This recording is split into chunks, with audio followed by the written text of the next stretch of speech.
Okay, back again, and we learned some important lessons last time. First of all is prepping, and part of that prepping is turning the water on so that it gets hot. Now, I said I would try my other razor. This is my other razor, so we're going to try that out. And it's got a shorter blade on it, so hopefully it's going to be easier to sharpen, to hone. So I'm not sure what the correct word is for what I'm trying to do at that point. So that's still not warm. Let's get stroppy. There we go. And once again, I'm going to count. It's not a specific amount that you have to count. You know, I'm not doing this. It's just you have to make sure that you've gone and properly done the job. So, you know, I like counting to 64, 32 on one side, 32 on the other side. I used to do a whole thing where I'd include all 4 bits of strop, because I've got 2 strops here and they've all got different materials on them. Technically I think there's 6 bits if I go for the inside, but why would I do that? Anyway, I'm just doing good old-fashioned canvas on one side and dull leather on the other. Going with that. Is that warm yet? No it's not. As ever, I may have run down all the hot water. So, 1, 2, 3, 4, 5, 6, 7, 8.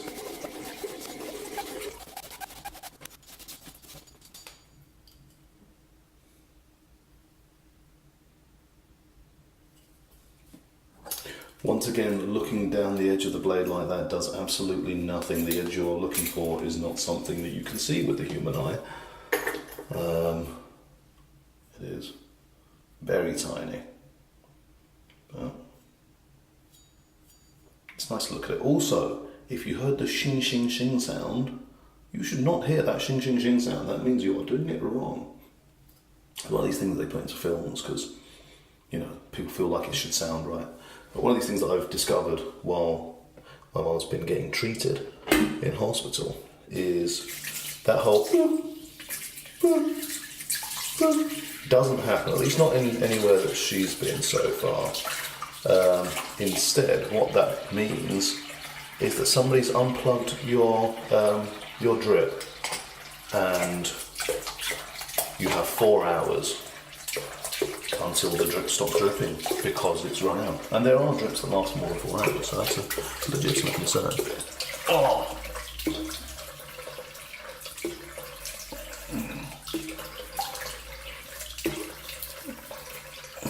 Right, it's time. Get myself good and damp first. Dab it off. Boom.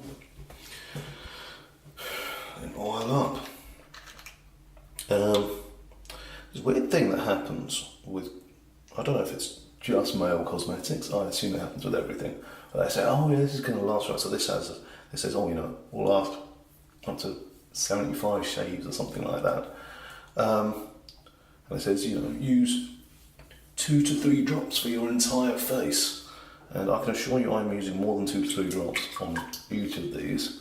I in no way trust 2 to 3 drops to actually be of any use for really even a single cheek. So that's where we are. Now, I say that, so this is the King of Shaves shave oil with aloe and tea tree. Now, previously, I have used, I think, Kiehl's shaving oil and Jack Black's beard lube is the one that I always famously, if you will, used. Everyone always used to enjoy seeing that on the shelf in my bathroom because, you know, beard lube, hilarious. But the thing about those is that they are not £3, whereas this is £3, which is a lot cheaper than like £10 or £18 or however much the other ones are. Everything in Kiehl's is always like crazy expensive, but some of it's really good. I say some of it. The hand repair cream is really good. course, it could well be that hand repair cream is just like a really easy thing for anyone to do, and they're all really good. I don't know, I've only ever used one, but it was pretty great, so I was happy with it. And it did last forever. You just need a tiny little bit, and then it sorts it out, it's all good. Whereas, obviously with theirs, no, that's not true. And with their face, I've got this facial scrub with calendula oil in it, and that does not last nearly as long as the guy in the shop suggested it would do. So, there we go. Okay, let's give this a go. Now, of course, the comparison here is a bit unfair, because yesterday I had full beard to get through, whereas today I have whatever's left over from yesterday. But this is a much easier life for me right now. So I realised when I was looking in the mirror this morning that I still had a load of fluff going on here, so obviously that's all got to go. Now the tricky bit here is working out where the moustache ends. I'm going to make an executive decision and suggest that it's the sides of the mouth, you know. I think that makes sense. Anything below that is technically beard, anything above that, technically moustache. So if we are saying that we are to grow out the whole moustache, then that is where we shave from. So line up there. And there we go. That's what we're now doing. Now the tricky bit as well is going to be where does it stop on here. And let's go with our nasolabial line. So right here, anything inside that is going to be moustache. So anything right there.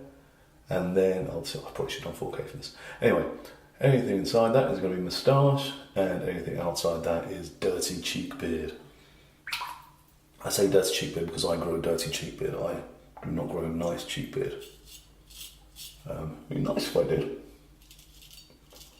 Because this is the whole thing with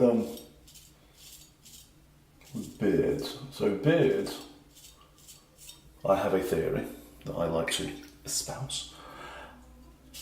Sounds like family song. Anyway, yeah, I have a theory that I like to espouse that beards are male makeup. This is why men don't wear makeup, because we have beards. So at least take care of making you look more manly than you necessarily are, more testosterone fueled. There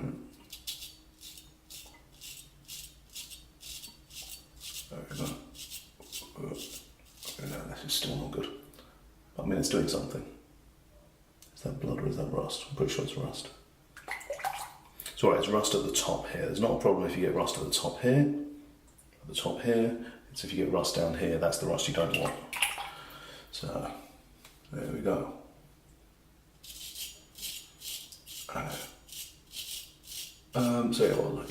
So if you grow a proper full beard, and as I said previously, I do not do that.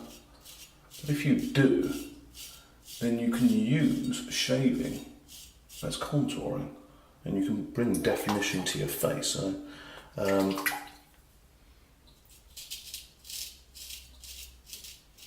now what I can do by growing a terrible beard is I can make it look like I have a bigger chin, which is what I do. So I just grow out the front, tame it a little bit. And taming it a little bit is important. I always used to just grow it, and it's fine, you know, it's big, people are impressed by being big, and there you go. But as ever, it's not the size, it's what you do with it. And what you'll find is that if you go to a decent barber and get them to tidy it up, it'll look bigger. And it'll just generally look better as well. Oh wow. See, this is how I always used to shave, was cheek, underside, overside, do it that way around. And the reason I do that is because now it's already dry, and that's no good. So, yet more oil. So next time round, more lessons that we're learning, I'm going to have to make sure that I apply the oil piece by piece, not all at once. Anyway, where was I? Okay, so there you go. Ooh. Yeah, probably just put some more hot water on it, but there you go. All that oil coming off. Yeah, come on.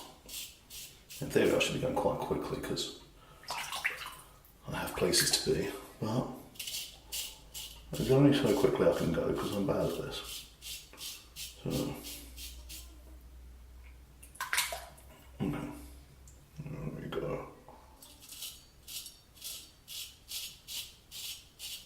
So hopefully it doesn't matter too much, because I'm doing this every day, it doesn't matter too much that I be perfectly on it. I'm never going to get a properly close shave because I never have before, so I can't imagine why I would start now.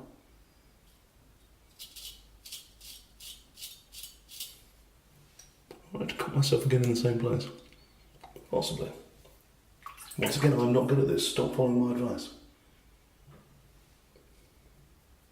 Okay.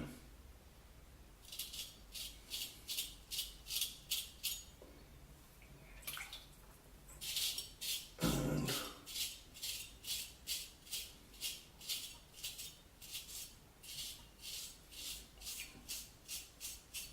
there we are. Steeper angle is the key, supposedly, and that is what I keep not doing. Oh. Yeah, scrape that off. Anyway, yeah, so I've been wearing full makeup for the past, I think, 8 years. Anyone knows me on Facebook can trawl back through my videos, back when I used to make videos and put them on Facebook, and see when I did my shaving my whole beard off. It was not a good look. And actually, I mean, generally, half the reason for all the problems that I have with my appearance are for not putting any effort into it. And, you know, it's fine. I don't care about my appearance because, like I say, I don't have a job, don't have a girlfriend, so there's no reason for me to look good. So I can look however I want to look, and I can put as little effort as I want to in. However, what I discovered is that if you put some effort in, you will look better. So a couple years back, it was when I did my formal lent. Was it when I did my formal lent? It may have been just before that. Anyway, yeah, no, I think it was. It was when I did my formal lent. So it was when I was for Lent, I was not allowed to do anything other than wear a suit. And part of that was I got my hair cut, got my hair did, and I went like full, you know, Donald Trump Jr. on it. So that I just had a slick back hair. The hair was always maintained. I'm putting far too much products on it. You know, reeks of effort. And what I discovered after that was that if I just used a little bit of product, my hair wasn't terrible all the time. Because previously it had always been just terrible all the time, which I wasn't a fan of. I do not recommend terribleness. So, yeah, so I kept doing that. Now at the time, I was using, I think it's called Evo, which was really great. There was like this, they had a version of their hair putty, which you couldn't see that was in there, but it held it, you know, a matte finish. But that's well expensive, like 30 quid or something. Whereas this stuff is like 6 quid. This is Fishfibre, and that's what I now use. Even on something like this, where it's like, oh, you know, I've got very little hair, it's doing nothing. Actually, just being able to put a little bit in there and hold it up makes a world of difference, and actually puts a little bit of shape into it. And the same thing happens with your beard. You think, oh no, you're going to let it flow out. It's going to be... No, as soon as you let somebody trim it, as soon as you let somebody put some shape into it, it's going to look good. I say it's going to look good. It's going to look better than just freeform beard. Of course, as with all these things, you have to get to the point where you can do that. And with hair and with beards, same thing. You have to get through the bad stages to get to the good stages. So, now, this is also one of the things that people say to me is, oh, you know, you get the itchy stage of the beard. And that does happen. and you just have to muscle through it, because eventually it will go. You know, you'll have a couple of days of it being itchy, and then it will sort itself out. That's both for you and for anybody else. And the itchiness happens is because when you slice through the hair, it just slices through at an angle and leaves you with a sharp point on it, so you're literally sharpening the hairs. Whereas, when it grows out, that end will soften itself.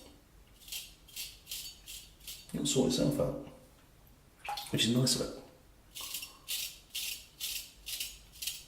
So you have to power through that, and then you'll end up with nice soft beard. So should you have another half who just dislikes the itchiness and the scratchiness, then go off on like a 2-week retreat type situation. You know, get to know yourself, do a bit of mindfulness, whatever you're doing. Do some trust forms with some work colleagues or whatever. And you'll find that the beard that you grow in that time, when you get back, should not be all that raspy. You should be getting far less patch rash, and once you have legit beard going on, it's actually quite soft and nice. That's how I hear. Back when I had a girlfriend, she used to enjoy playing with my beard, and it was very long, so she was able to like use it as her own moustache and beard for stroking and things like that. So you know, it's nice to give other people the opportunity to do that.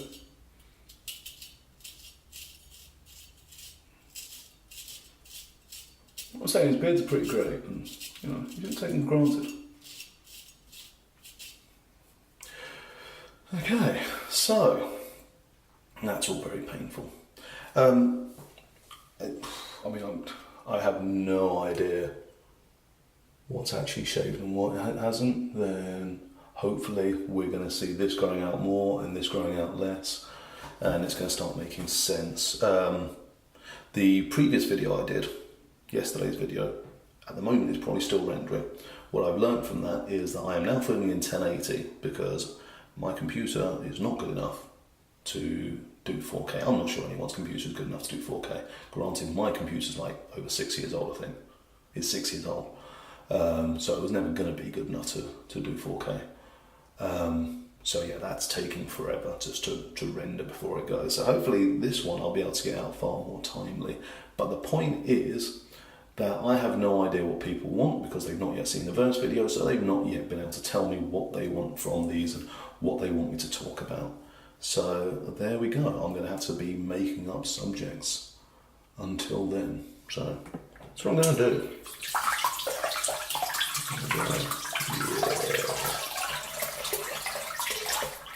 Hopefully the video's actually held out this time, because that was annoying.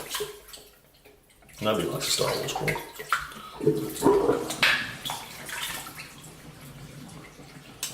Oh, yeah, no, this is...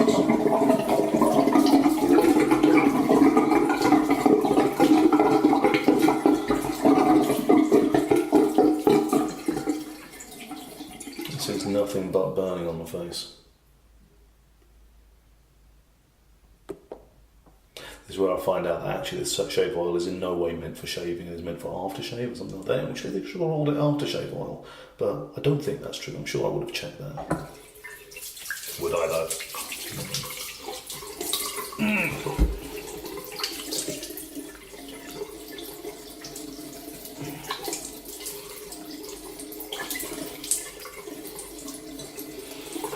I think what we can actually expect is my face to be one massive scar by the end of all this, but there we go. Not gone.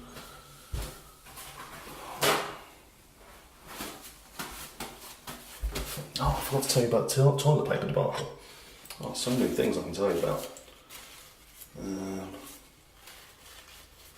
there we go. So apparently both razors are as bad as each other. Good to know. Hey, still working.